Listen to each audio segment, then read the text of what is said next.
अब तो बात इस चीज को भी समझना होगा। ये जो क्षेत्र है, हम जिस क्षेत्र में इकट्ठा हुए हैं, ये क्षेत्र कोई सामान्य क्षेत्र नहीं है। ये क्षेत्र संविधान के अंतर्गत 5वीं अनुसूची क्षेत्र के अंतर्गत आती है और 5वीं अनुसूची क्षेत्र में आप लोगों को स्वशासन का अधिकार है। ये चीज आपको समझना होगा। जो आपके गांव में जो ग्राम सभा है उसको विधि का बल प्राप्त है। विधि का बल मतलब संविधान का पूरा बल आपके ग्राम सभा को प्राप्त है। संविधान का मतलब आप लोग समझते होंगे।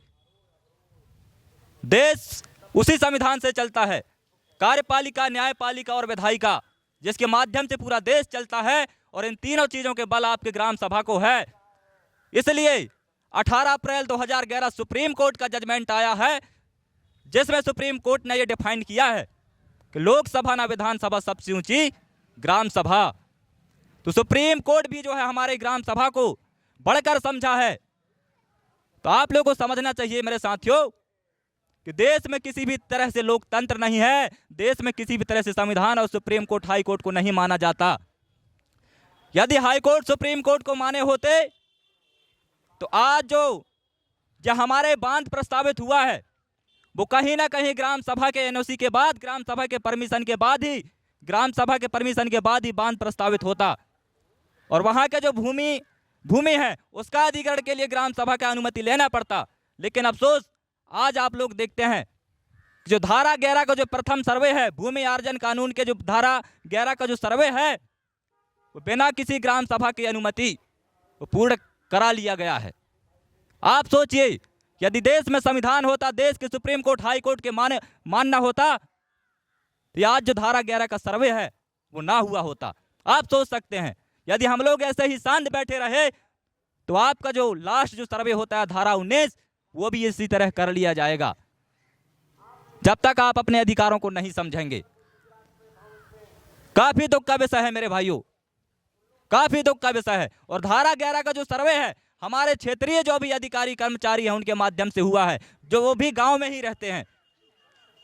उस जमीन से गद्दारी, जिस जमीन ने खिला पिलाकर बड़ा किया, उस जमीन से गद्दारी हमारे लोग ही करते हैं। लेकिन हमारे जो लोग हैं उनको समझ में नहीं आ रहा है और इस चीज को भी आप लोगों को समझना होगा। जो हमारे भारतीय संविधान में हमारे लिए जो अधिकार दिए हैं, हाई कोर्ट, सुप्रीम कोर्ट के जो हमें कुछ जजमेंट मिले हैं जो हमारे पक्ष में आए हैं, उनके माध्यम से हम लोग लड़ाई लड़ेंगे। यदि शासन प्रशासन के लोग भी हाई कोर्ट, सुप्रीम कोर्ट और भारत के संविधान को मानने से इनकार करते हैं तो हम सब लोग मिलकर शासन प्रशासन के लोगों के ऊपर FIR करेंगे, उनको भी जेल काटना पड़ेगा। लेकिन कब? जब हमारे में एकता होगी। आज आप लोग देख लिए धारा 11 के सर्वे बिना ग्राम सभा के NOC, बिना ग्राम सभा के परमिशन कैसे कर दिया गया है। काफी दुख का विषय है मेरे साथियों, और हमारे गांव के लोगों को किसी को भी पता नहीं है क्या चल रहा है हमारे साथ आज। मेरे भाइयों, आपके ग्राम सभा को जो ताकत है, आपके ग्राम सभा का जो ताकत है, उस चीज को समझना होगा आप लोगों को।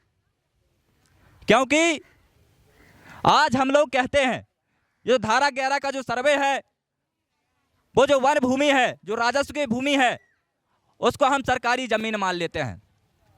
अरे हमारे गांव में सरकारी जमीन कहां से आ गई भाई? आप लोग ये समझिए कि हमारे गांव के जो सियान दवान है, जिस समय में गांव बसाते थे, उस समय में मेड़ो बनाया करते थे कि तुम्हारा गांव यहां से है और हमारा गांव वहां से है। उस समय में बीच में कोई राजस्व और कोई वन की भूमि नहीं थी। अचानक कहां से वन और राजस्व की भूमि आ गई? मैं आप लोगों को बता दूं, हम लोग सरकारी करते फिरते हैं। जमीन बिना बाप की नहीं होती। हमें जमीन अपने बाप के बाप से मिलती है। ये सरकार यदि सरकारी जमीन को अपनी जमीन कह रही है तो सरकार अपने बाप ला के खड़ा करे, और यहाँ जो भी तहसीलदार, SDM, जो भी अधिकारी कर्मचारी हो, वो अपना बाप बता दे, तब मानेंगे वो जमीन तुम्हारा है। जगपाल बनाम पंजाब का एक जजमेंट है, उसमें स्पष्ट कहा है कि गांव में जितने भी खाली पड़ी जमीन है वो ग्राम सभा का है, ना कि सरकार का है। अरे हाई कोर्ट, सुप्रीम कोर्ट के बोलने के बाद भी यदि नहीं मान रहे हो तो किस तरह का लोकतंत्र और किस तरह का संविधान? आप सोचिए, पूरे देश के अंदर पूरे संविधान को माना जा रहा है, लेकिन आदिवासियों के जो विशेष अधिकार हैं उनको क्यों नहीं माना जा रहा है? साथियों, इस षड्यंत्र को आप लोगों को समझना होगा, क्योंकि ये जो यहां बैठा है, यहां जो आप लोग बैठे हैं, कोई सामान्य लोग नहीं बैठे हैं, ये कोई नागरिक नहीं है। संविधान के आर्टिकल 19 डिफाइन करता है, ये कोई नागरिक नहीं है, ये देश के मालिक हैं। 5 जनवरी 2011 सुप्रीम कोर्ट का एक जजमेंट है, उसमें भी ये कहा है कि 8% आदिवासी इस देश का असली मालिक है, बाकी सब इमिग्रेंट पीपल यानी विदेशी आक्रमणकारियों के संतानें हैं। ये रिपीटेशन का मामला है, कोर्ट का मामला है। आप कोर्ट को चैलेंज करिए। कोर्ट कहता है कि हम देश के मालिक हैं, और वही सुप्रीम कोर्ट का जजमेंट के जो पॉइंट नंबर 19 है वो कहता है भारत के जो 8% आदिवासी हैं उनका संरक्षण करना, उनके जल जंगल जमीन से विस्थापन ना करना सबसे बड़ी देशभक्ति है। तो ये लोग जो हमें विस्थापन कर रहे हैं सबसे बड़ी देशद्रोह का काम कर रहे हैं। हम सब मिलकर दिन के ऊपर FIR करेंगे तो इनको भी जेल काटना पड़ेगा। मेरे साथियों,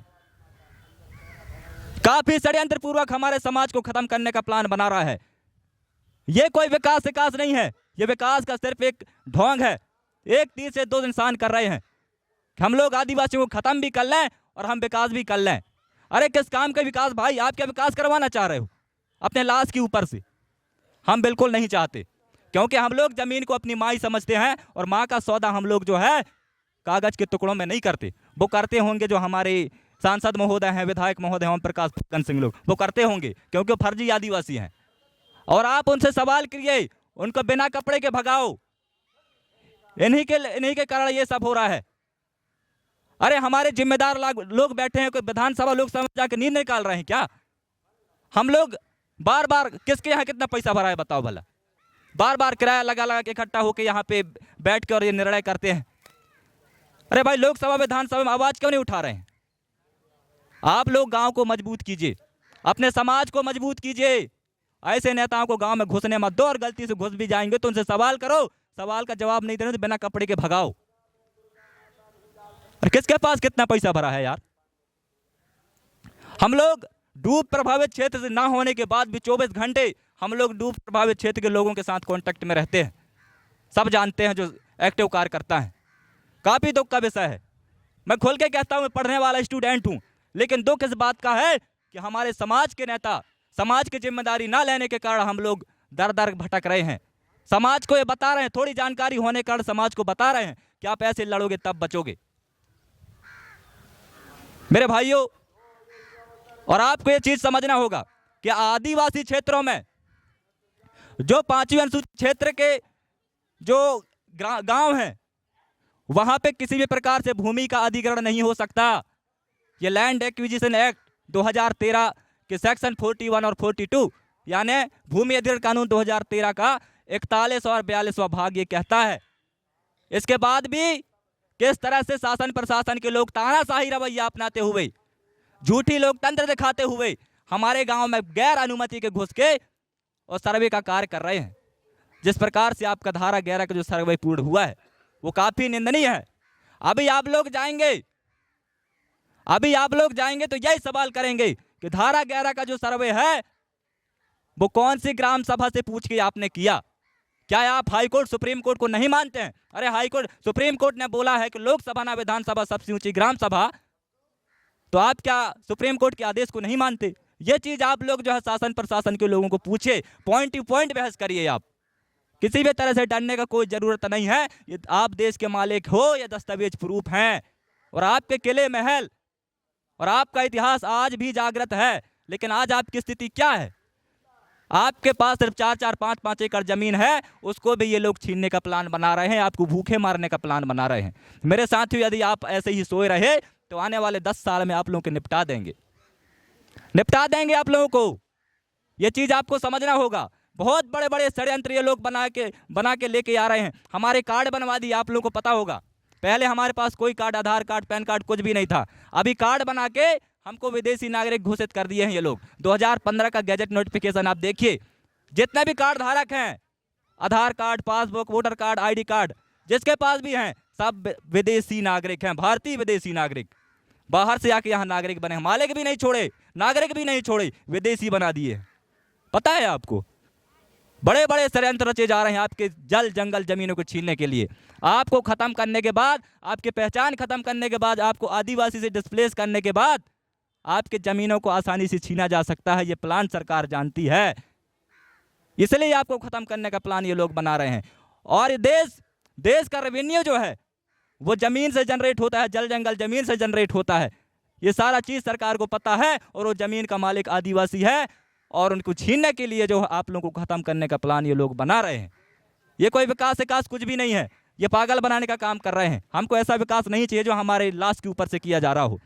मेरे भाइयों, हम इस चीज को हमको समझना होगा कि जो आपका समता जजमेंट है 1997 का, वो स्पष्ट कहता है कि अनुसूचित क्षेत्र में जो है केंद्र और राज्य सरकार की 1 भी इंच जमीन नहीं है, 1 भी इंच।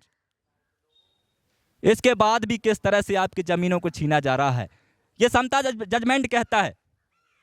और आप लोगों को ये समझना होगा कि आदिवासी की जमीन जो है गैर आदिवासी नहीं छीन सकती, और गैर आदिवासी तो क्या, सरकार भी आप लोगों की जमीन को नहीं छीन सकती, क्योंकि पी रमारेड्डी 1988 का एक जजमेंट है, उसमें स्पष्ट कहा